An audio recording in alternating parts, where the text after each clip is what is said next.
Panorama group, जो सोचता है वो करता है। नमस्कार, news heart special with Kanhaiya Bhilai program में आपका स्वागत है। मैं हूं आपके साथ अनिकेत पाठक। आखिर तेजस्वी यादव को दिल्ली क्यों बुलाया गया? राहुल और खड़गे के साथ जो मीटिंग हुई, उसके बाद सीएम फेस को लेकर के जब सवाल पूछा गया तो उस पर तेजस्वी यादव अटकने क्यों लगे? इसके साथ ये भी जानेंगे क्या जगदानंद सिंह एक बार फिर से एक्टिव हो रहे हैं, ये भी जानेंगे। और साथ में ये भी कि दलित को लेकर के किस तरह की राजनीति बिहार में हो रही है। इन सब पर बात करने के लिए मेरे साथ न्यूज हार्ट के managing editor Kanhaiya Bhilai sir हैं। बहुत बहुत स्वागत है सर। Thank you.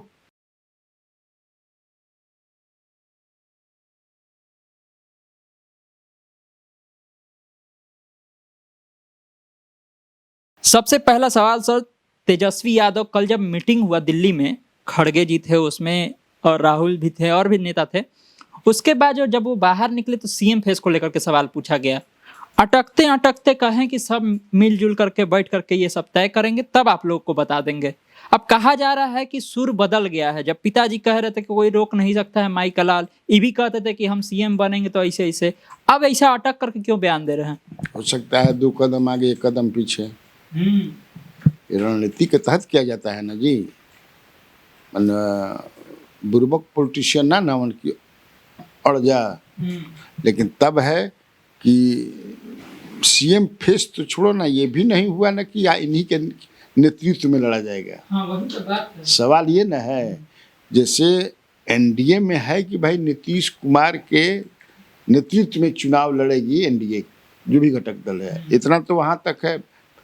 जितला के बाद फेस हुई कि ना हुई एमे सस्पेंस बा, कोई नहीं के कहत। लेकिन यहाँ तो नेतृत्व के लिए भी कहाँ कुछ हुआ कि उन्हीं के नेतृत्व में होगा। बगले में अल्लावारू जी खड़े थे, रिपोर्टर्स ने बोल भी दिया कि यही तो कह रहे थे। या हो सकता है कि एक स्ट्रेटजी के तहत, रणनीति के तहत इन लोगों को लगता है कि अभी फेस बताने से कोई फायदा नहीं है और पॉलिटिकल हमको ज़्यादा फायदा होगा।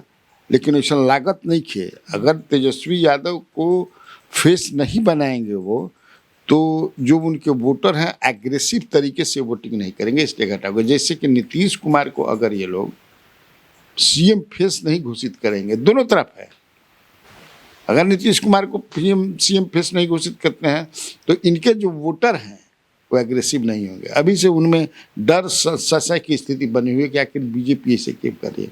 उसी तरह तेजस्वी यादव के भी वोटर जो बात तो एकदम एग्रेसिव होता है ना, जो वो उस तरह से नहीं आएंगे। लेकिन हो सकता है कि कोई रणनीति के तहत, लेकिन रणनीति क्या, ये तो अब लगने लगा ना कि आप 2 कदम आगे, माने अब 1 कदम पीछे हट गए हैं। नहीं तो आप सब नहीं ना, उसमें कोई अब वो कह रहे हैं कि नहीं मिलजुल करके, ये भी कह रहे हैं वही बात तो वही तो कांग्रेस भी कह रही है। आप तो कहते थे कि भाई हाँ, जब हम सीएम बनेंगे तो तब बनबो कि ना बनबो कौन ठीक बा, और इसके बाद लालू जी तो साफ कर दिए, जैसे तुम बता रहे हो, कोई नहीं रोक सकता।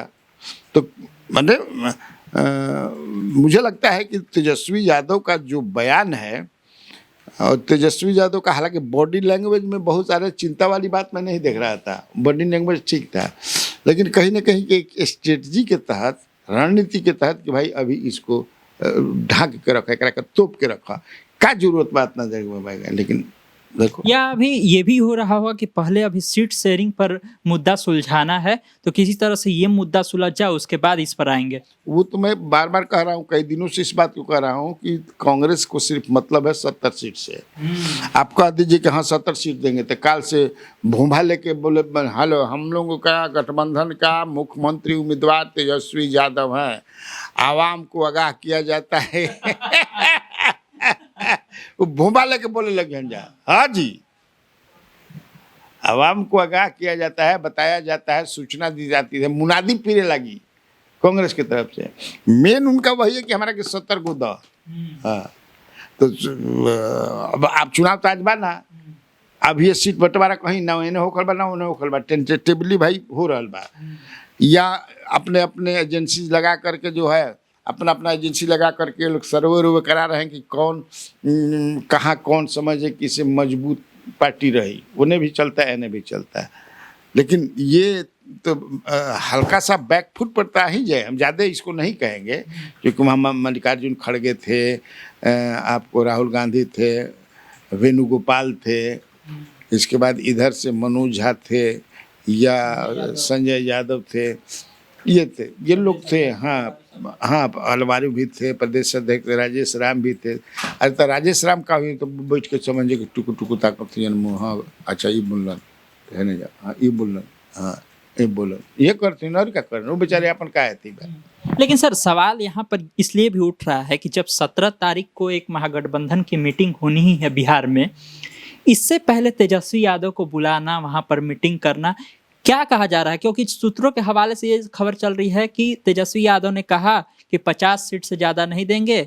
स्ट्राइक रेट को लेकर के वो बता रहे थे कि देख लीजिए स्ट्राइक रेट माले का आपसे ज़्यादा अच्छा था, लेकिन उसके कांग्रेस की तरफ से कहा गया कि नहीं 50 सीट नहीं, इससे ज़्यादा चाहिए। और ये भी कि जो महागठबंधन की बैठक होने वाली है उसके लिए कि यहाँ पर पहले कांग्रेस और ये समझ ले आरजेडी, और फिर बाकी जो बचेगा जा करके वहाँ तेजस्वी यादव बाकी महागठबंधन के दलों को समझाएं। ना कुछ तो बात होती, ऐसे ही बैठक थोड़ा होता। भाई तेजस्वी यादव को दिल्ली बुलाया गया, फिर वहाँ पर बैठक हुई, कांग्रेस अलाकावान ने बुलाया, गए भी, तो ऐसे ही थोड़े बोला, जरूर कुछ ना कुछ तो बात बन गई। हो सकला कि कांग्रेस ये भी कल बोला कि भाई आप घबराइएगा मत, बोलने दीजिए, जो बोलता है आप ही सीएम बनिएगा, लेकिन अभी थोड़ा सा शांत रहिए। हाँ शांत रहिए। उधर से जब नीतीश का हो जाएगा कि हाँ ये हमने के सीएम बनिए, तब फिर हम कुछ ना कुछ स्ट्रेटजी अपन बनावत ही जा। अब का स्ट्रेटजी बनाओ तो हमने के पहुँचबे न कर जा सोच के, लेकिन ये तो दिख रहा है कि वो हल्का बैकफुट पर, ज़्यादा हम ना कहब लेकिन बैकफुट पर आ गए। आप नहीं कह पा रहे हैं कि हम ये सीएम बनता। जब पूछे के चाहते हैं कोनो के जो ये काम का कहे है करने के लिए कि हम सीएम बनेंगे, तो एक मतलब कि मामला लटका था का कहीं। कांग्रेस ने आपको लटका दिया, लेकिन असली हुए बात सीट का था। जब ये सारी बातें हो ही रही है सीएम फेस को लेकर के कांग्रेस और आरजेडी में, तो एक खबर निकल करके बीच में से आती है सर। गोपालगंज के एक नेता हैं, भीम शक्ति संवाद को यह उसके पर्यवेक्षक है यशवंत कुमार चमन। आपको याद होगा कि यही वो नेता थे जो कह रहे थे कि राजेश राम को मुख्यमंत्री फेस बनना चाहिए। कांग्रेस के नेता हैं। तेजस्वी यादव को कुछ विवादित बयान दिया है, इनको पर्यवेक्षक के पद से भी हटा दिया गया और इनको नोटिस जारी किया गया है। तो ये क्या बता रहा है? ऐसा हर पार्टी में हो रहा यार। अब कहाँ गोपालगंज के क्या उनका मन, उनकी औकात, वैल्यू क्या है पार्टी में। खबरें तो चली कि तेजस्वी के खिलाफ जो बोलेगा उस पर कांग्रेस कार्रवाई करेगी। हो सकता है कि कांग्रेस कार्रवाई करे, और बड़ कार्रवाई पर्यवेक्षक का पार्टी से भी निकाल दे। लेकिन ये सब क्या करता है? अब तेजस्वी यादव पर कहाँ कहाँ बोला था, नीतीश कुमार पर कहाँ कहाँ बोला था, मोदी, ये क्या मतलब है? अच्छा ये बताइए सर, एक तरफ जहां इधर कन्फ्यूजन है, इधर भी कन्फ्यूजन है, एनडीए में भी, लेकिन निशांत कह रहे हैं कि पिताजी ही सीएम फेस होंगे। अमित अंकल ने कह दिया है, सम्राट जी ने भी कल कह दिया है। तो बताइए क्लियर हो गया इधर क्या क्या? नहीं भाई, कहाँ कोई कहा भाजपा का नेता है। काहे निशांत को आना पड़ रहा है? कहीं मिल गए होंगे, अब तो कोई अपना निजी कार्यक्रम से आ रहे थे तो पत्रकार भाई हर रहते हैं तो अपना पूछ दिया। अब वो थोड़े प्रेस कॉन्फ्रेंस करके बतौला हूँ, ऐसे किए का प्रेस कॉन्फ्रेंस नहीं ना किए हैं, तो कहीं मिल गए समारोह में या लौट रहे होंगे कहीं से समारोह से ही, तो कुछ ना कुछ बोलना ही है। तो यहाँ कहते कि कोई दिक्कत नहीं है, अमित अंकल बोले हैं, सम्राट चौधरी भी बोले हैं, तब बोल अभी तक तो हमारे समझ से कोई नहीं बोला है। यही बोला है कि इन्हीं के नेतृत्व में होगा। वो भी यही बात बोल रहे थे कि नेतृत्व वाले बात बोले हैं। नहीं ये भी बोल रहे हैं कि सीएम बनेंगे पिताजी ही, अमित अंकल ने कहा है तब फिर। अच्छा ये भी है सर कि जो मौजूदा स्थिति है जदयू में, आपको क्या लग रहा है कि अभी जो स्थिति है उसके अनुसार नीतीश कुमार के बाद नंबर 2 पर कौन नेता उभरता हुआ दिख रहा है? कोई नहीं, कोई नहीं। सेकंड लाइन का बनाया ही नहीं है अपने बात। अभी तो कोई नहीं सेकंड लाइन। अगर होली मिलन वाला देखो कि जिस तरह निशांत जो है 2 बड़े नेताओं के कंधे पर हाथ रखे हुए हैं, तब तो निशानते हैं। अगर निशांत की एंट्री हो जाएगी राजनीति में, जो संभावना है, तब तो फिर वही हो जाएंगे इस नंबर 2। अब क्या कि बाकी रह जाए का तो सबको एक्सेप्ट कर लेते, तब फिर पार्टी को उनको बचाना भी है। जेडीयू पार्टी के बचाने की कवायद चल रही है ना भाई, कि who will be after Nitish Kumar. हाँ, एक इधर 2-3 दिन से फिर मैं सुन रहा हूँ कि मनीष वर्मा को नीतीश कुमार जिम्मेवारी बड़ी देने जा रहे हैं। फिर बीच में घूमत रहन लेकिन 2-3 गो बड़ नेता जेडीयू के घबरा गिलन कि अरे लो हमनी के रहते ही का होके लागल, तो इनके एक्टिविटी को थोड़ा कहा कि भाई थोड़ा पीछे खींचा, पकड़ लगावा, ऐसा कुल मत करा। लेकिन अब मुझे जो जानकारी मिली है कि जिस तरह से सब हो रहा है, देखो वहाँ पर ये भी चर्चा है, जो तुमको सम्राट चौधरी को नेतृत्व में अगला चुनाव होगी, नायब सिसैनी ने बोल दिया बिहार में, उसके बाद बहुत ही सजग हो गई है बीजेपी जेडीयू। हाँ हाँ, उनको भी सम्राट चौधरी को, तो सम्राट चौधरी भी सीएम फेस की भी थोड़ी बात कहे, वो इनके नेतृत्व में होगा। अब लेकिन उस पर हमारी जानकारी है कि बीजेपी के मतलब जेडीयू के लोगों में बड़ी आक्रोश है।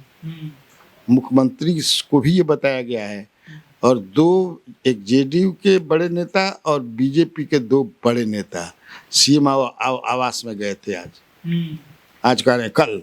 लेकिन कल जो है सीएम नीतीश कुमार भी विजय चौधरी के यहाँ पर गए हुए थे। हाँ, कुछ न कुछ उनके बयान के बाद, नायब सिसैनी के बयान के बाद कुछ खलबली बा कि इसका मतलब है कि अब तो क्लियर हो गया, जब सम्राट चौधरी के नेतृत्व में लड़ेंगे आप तो क्लियर हो गया। दलितों को लेकर के बहुत ज़्यादा राजनीति इन दिनों बिहार में, बिहार क्या पूरे देश में ही सर दलितों की राजनीति बहुत आगे बढ़ रही है और ज़्यादा उसको लिया जा रहा है। बिहार में जो जदयू है उसके द्वारा कई सारे कार्यक्रम कराए जा रहे हैं और कहा जा रहा है कि कहीं ना कहीं एक वोटों की भरपाई करने के लिए सब किया जा रहा है। कौन से वोट की भरपाई करने के लिए दलितों को साधने की कोशिश की जा रही है? स्वाभाविक है भाई, उसमें कौन दिमाग लगाओ कबा। वक्त अमेंडमेंट बिल के बाद जो है मुसलमानों में नाराजगी है। जो मुसलमान वोट देते रहे नीतीश कुमार को, 5 में दिए हैं, 10 में दिए हैं, 15 में तो हालांकि उधर तो दिए हैं, इधर 20 में भी दिए, उतना नहीं दिए जितना। अब तो लागत कि वो दिहन कि ना दिहन कोनो ठीक नहीं है, कैसे कि उसमें नाराजगी बा। तो मुझे लगता है कि उसी को कंपनसेट करने के लिए नीतीश कुमार माने सरकार ने महादलित पर फोकस कर दिया है। महादलित के लिए कई कार्यक्रम, पहले से जो कार्यक्रम वो सब फुलफिल हो जाए के चाहिए। 22 गो विभाग के समझे कि नोटिफिकेशन की आप लोग जो है एकदम महाटोला में जाइए, दलित महाटोला जो है, महादलितों का टोला जो है, वहाँ जाइए और जा करके देखिए कि काम हुआ कि नहीं हुआ। चाहे नल जल का काम हो, पेंशन का काम हो, स्वास्थ्य का काम हो, आपूर्ति का काम हो, विद्युत का काम हो, पंचायती राज से संबंधित जाइए, आप पूरा कीजिए। 1.5 महीना के अंदर आपको पूरा कर देना है। 22 विभाग जनता से डायरेक्ट, जनता के सरोकार से जुड़ल बा, ओकरा के हो गई। जाइए और पूरा दलित समाज को लोगों से, नेताओं से या लोगों से, सुख चौधरी को हो गया कि जाकर के नीतीश कुमार ने कह दिया, परसों ही जो तुमको अधिवेशन भवन में हुआ था ना जी, हाँ देखिए, हाँ कार्यक्रम हुआ था। तो मुझे लगता है कि चूँकि 20% वोट है तो उस वोट को कंपनसेट करने के लिए, वैसे उस समाज के वोट तो नीतीश कुमार को देते ही रहे हैं वोट। बढ़िया अच्छी सा काम है, क्योंकि महादलित बना करके कई उनके लिए कल्याण योजनाओं, मैंने कल्याण के लिए, उनके कल्याण के लिए कई योजनाओं का उन्होंने किया। तो मुझे लगता है कि बहुत सीरियस सरकार है, लगता क्या है, दिख भी रहा है, और वो कंपनसेट हो जाएगा, ऐसा वो मानता है। अशोक चौधरी को जिस तरह से तरजीह दी जा रही है वो भी इसी का हिस्सा है। अरे उनको तो जिम्मेवारी दे दी है, हमने किया था ना कल सवेरे वाला कार्यक्रम में। मुख्यमंत्री ने उनको कह दिया है कि पूरी जिम्मेवारी आपकी है, क्योंकि महादलित है, और इसको संभालिए, सब ठीक ठाक करिए, पूरे बिहार भर का दौरा कीजिए, जो हमारे पास जानकारी है। पशुपति पारस कह रहे हैं कि इंडिया गठबंधन को एकजुट होकर के रहना चाहिए। अब इससे ये सवाल बन रहा है कि एनडीए से अलग होने का तो उन्होंने ऐलान कर दिया है, क्या इंडिया गठबंधन में जाने के लिए पूरा मन बना चुके हैं? क्योंकि अभी तक ऐसा कोई ऐलान नहीं किया है कि इंडिया गठबंधन के साथ ही जाएंगे। अरे वहाँ का और कहाँ जाएंगे, एनडीए तो छोड़ दिया उन्होंने। एनडीए उनके साथ कई बार खेला भी कर दिया, तो पासवान के साथ उनका अलायंस है ना, तो उनके पास अब कहाँ है। पारस जी पॉलिटिक्स में अगर कुछ करना है, अकेला तो चलेंगे नहीं। भाई रामविलास पासवान नहीं ना है पारस जी, क्या अकेला चलेंगे? तो मुझे लगता है कि 17 तारीख को हो सकता है कि इनके एंट्री के बारे में भी बातचीत हो, लेकिन एक हिंट तो उन्होंने दिया ही है। लेकिन सर सवाल ये भी है ना कि जिस तरह की भीड़ उन्होंने जुटाई उससे कितने सीटों की दावेदारी बनती है। कह रहे हैं कि अब दलित के सबसे बड़ा नेता कौन है वो पता चल गया भीड़ देख करके, तो कितना सीट का दावेदारी बनता है इनका और कितना पर मान जाएगी इंडिया गठबंधन? देखो, भीड़ अच्छी भीड़ जुट गई थी और ये तो 243 सीट पर लड़ने की बात कर रहे हैं ना। कह रहे हैं कि इतना पर हम अभी सदस्यता अभियान चलाएंगे, लड़ने की बात कर रहे हैं। मुझे लगता है कि ये क्लेम भी करेंगे, हमको लगता है कि लगभग 20 सीटों पर, हाँ 20 सीटों पर करेंगे और मिल भी जाएगा इनको। अच्छा, 3 गो तो असही लौकता, इनके पुत्र के लिए अलवली, फिर जो है प्रिंस कुमार के लिए, प्रिंस पासवान के लिए, मैंने 2 गो तो ऐसे ही लागता, एगो सूरज भान की पत्नी खती, तो 3 गो तो ऐसे ही लागता कि मिली, ओकरा से ज्यादा मिल सकता। ये 3 सीटें मिलेगी, उससे आगे भी मिल सकता है। सर तमाम सवालों के बीच में एक सवाल जो एकदम छूटता जा रहा है और अब शायद सुनील सिंह का भी ध्यान उस तरफ नहीं है और ज्यादा पोस्ट भी नहीं कर रहे हैं, बिस्कोमान का चुनाव कहाँ गायब हो गया सर? ये हम कैसे कहें, मैंने चुनाव करा लेवे की चाहत रहे अब तक से, लेकिन चुनाव भइल ना, कहिया हो यह पता नहीं के। तो सहकारिता विभाग के मंत्री न बनी है आखिर कि भाई काहे नहीं खजा करावे, या डीएम बताइए, तुम्हें खबर बनाओ कल पता करके चारों तरफ से कि आखिर कब होगा। ये तो दिख रहा है कि उसमें जो डायरेक्टर से उन्हीं को चुनना होता है, तो मैं ज़्यादातर समझे कि से सुनील कुमार सिंह के साथ बना। अब सुनील सिंह भी शांत हो गए, ज्यादा कुछ लिख उख नहीं बोल नहीं रहे हैं। तो क्या बोलस बेचारी, बोलत थक गई, मुंह दुखा गई हुई। अब फेसबुक पोस्ट कर तो अंग्रेजी समझे कि दर्द खबर गिरी, तो सोचे कि चला भाई। और इधर है कि माने अभी तक लगता नहीं है कि उनके जो भी प्रतिद्वंदी हैं वो हार जाए, जीत जाएंगे। इसीलिए जो चर्चा है लोग उनकर कहता हैं कि जब कन्फर्म हो जाएंगे कि नहीं अब सुनील सिंह को हम जंग मैदान में पटक देंगे बिस्कुमान वाला, तबे वो कुछ करिए जाए। अब उनका ये कहना है। दिलीप जायसवाल कह रहे हैं कि जो भाजपा है वो एक कार्यक्रम चलाएगी सौहार्द और प्यार को लेकर के, जगह जगह जाएंगे और कहेंगे जो लोग नफरत फैला रहे हैं उन लोग से मत जुड़िए, प्यार मोहब्बत करिए। अब कहा जा रहा है कि ये राहुल गांधी का जो मोहब्बत की दुकान वाला है उसका इकाट है। ऐसा हम नहीं मानते। हम मान लें कि अनशन सब करे आदमी, तो अरे नाम देने से क्या हो गया, उनका अपना कार्यक्रम है वो चलाएंगे, चलाना भी चाहिए। मंत्री हरी साहनी कह रहे हैं कि दीघा में जो घाट है उसका नाम निषाद राज के नाम पर रखा जाएगा। पहली बात ये कि क्या ये निषादों को साधने का एक सीधा सा इशारा लग रहा है, और क्या निषाद जो हैं वो मैं इनको सहनी को छोड़ करके भाजपा की तरफ अट्रैक्ट होंगे? नहीं, देखो सहनी समाज तो अब मोर और लेस मुकेश सहनी के साथ सट गए हैं, इसमें अब कोई दिक्कत नहीं है। ज़्यादातर जो है सब थोड़े सटेला, लेकिन हरी सहनी भी मजबूत नेता है। हाँ, हरी सहनी भी मजबूत नेता है, तो उस पर हम क्या ज़्यादा बोलें। या फिर ये मुकेश सहनी को रिझाने के लिए भी किया जा रहा है एनडीए गठबंधन की तरफ से? नहीं, रिझाने के लिए नहीं, अगर रिझे या न रिझे ऐसा करके निषाद समाज तो खुश हो जाएगा। तो अगर ना बताओ ऐसे ही और ही कार्यक्रम चला के धारा के राजनीतिक रूप से पात्र कर दे जाए, ये भी हो सकता है स्ट्रेटजी। हाँ, एक आखिरी सवाल है सर, पीएम मोदी 24 तारीख को तो आ ही रहे हैं बिहार, और फिर उसके बाद 4 तारीख को एक बार फिर से आ रहे हैं। तमाम जो कार्यक्रम देख रहे हैं इस बीच में, ज़्यादातर कार्यक्रमों में अलग अलग जगहों पर होते थे, वो बिहार में कार्यक्रम आ रहा है। किसान वाला कार्यक्रम हुआ, पंचायती राज वाला कार्यक्रम हो रहा है, अब युवा वाला जो खेल होता है उसमें भी आ रहे हैं। तो सभी चीज़ को बिहार में लाना और इस समय बिहार में आना बार बार प्रधानमंत्री का क्या बता रहा है? चुनावी वर्ष है भाई बिहार के लिए, तो आ रहे हैं तो कुछ ना कुछ तो देंगे ही भाई, देंगे कि नहीं देंगे। तो मुझे लगता है कि इससे चुनावी फायदा होगा। कोई भी प्राइम मिनिस्टर रहता तो ये काम करता अपने दल के लिए, अपने गठबंधन के लिए, मतलब नॉट ओवरटली कोवर्टली, क्योंकि प्राइम मिनिस्टर हैं, सरकारी कार्यक्रम में आ रहे हैं। क्योंकि विपक्ष की तरफ से ही कहा जा रहा है कि चुनावी साल है इसीलिए बार बार लोग आ रहे हैं, इसके बाद तो दिखेंगे। तो क्या दिक्कत बात, चुनावी साल में नहीं है, जब प्रयोजन हुई तब ना आदमी जाला ना। राहुल गांधी भी आ रहे हैं। बिल्कुल। खड़गे जी भी आ रहे हैं। अरे भाई देखा था कि नजदीके बच जाएंगे तो अभी और आएंगे, अभी तो कम आ रहे हैं। प्रधानमंत्री देखो अभी आ रहे हैं 24 को, फिर 4 तारीख को, तो और भी सब नेता घूमेंगे। चूंकि चुनाव है ना, और बिहार का चुनाव बड़ा इम्पोर्टेंट चुनाव है, ये समझ लीजिए। बिहार में की राजनीति जो है देश की राजनीति के हिलावेला,